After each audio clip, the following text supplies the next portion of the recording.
Hey family, welcome back to Lost and Found. My name is JC, and I'm here just to share my experience. Something that's been on my mind a lot is the topic of comparison, and I've just been thankful to have people who've given me some scripture to really think and meditate upon it, to really help me out on this topic.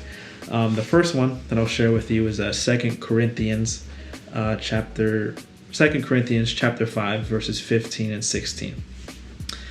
It reads in the ESV, "And he died for all, that those who live might no longer live for themselves, but for him who for their sake died and was raised.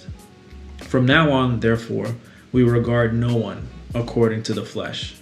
Even though we once regarded Christ according to the flesh, we regard him thus no longer." So I'll start with this.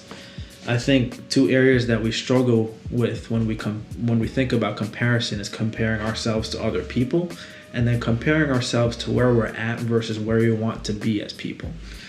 So this really helped me out in comparing myself to other people, because in this scripture it says we should regard no one according to the flesh. Because I believe that we are all created in God's image, not just in a fleshly human experience, but in the spiritual sense. I believe that we're all created in God's image spiritually within us. And because, again, I believe that we're all spiritual beings having a human experience here on this earth, not human beings having a spiritual experience. And once I started to go out into the world, walking through New York City, walking through Queens, aiming to see the God in people, to see the spiritual, not just the fleshly part of people, I was able to humble myself and say, hey, you guys are my family. We're all on our own journeys. And since I began my entrepreneurial journey, since I began my faith journey to build a relationship with God, I took pride in that. I noticed that I was separating myself from the masses, and I did that kind of negatively. I kind of shut people out, and I kind of closed some doors and burnt some bridges, unfortunately, but I don't believe that's the way that we should go about it. I believe that I should take pride in my journey, but understanding that other people are also spiritual beings who are all called to have their own journeys. I'm proud of my journey, and I will also have compassion for the people that are also on their journeys, and vice versa. If somebody's ahead in their journey, I just have to understand that I am on my own path, and I just need to be a good steward of the moment and what's laid out in front of me. The second scripture is Romans chapter 8, verse 18.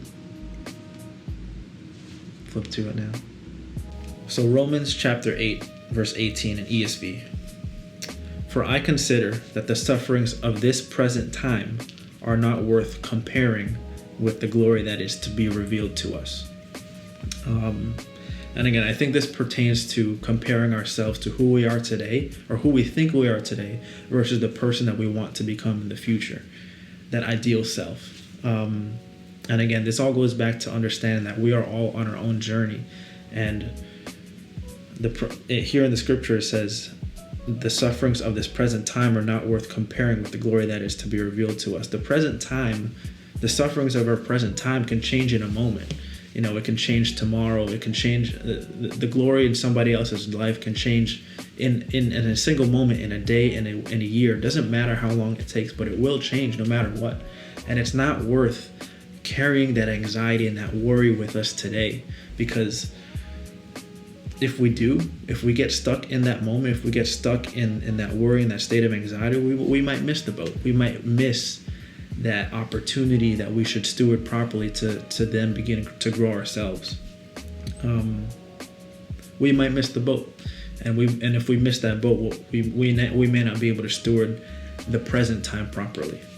And the good news is that even if we do miss it, even if we may not see it right away at the perfect timing, I believe, and I've experienced in my life, that God has grace in those moments, that He will create an environment, He will put people in our lives to put us in that moment where we can steward the present time properly, because His grace is so great that we will not miss God's timing.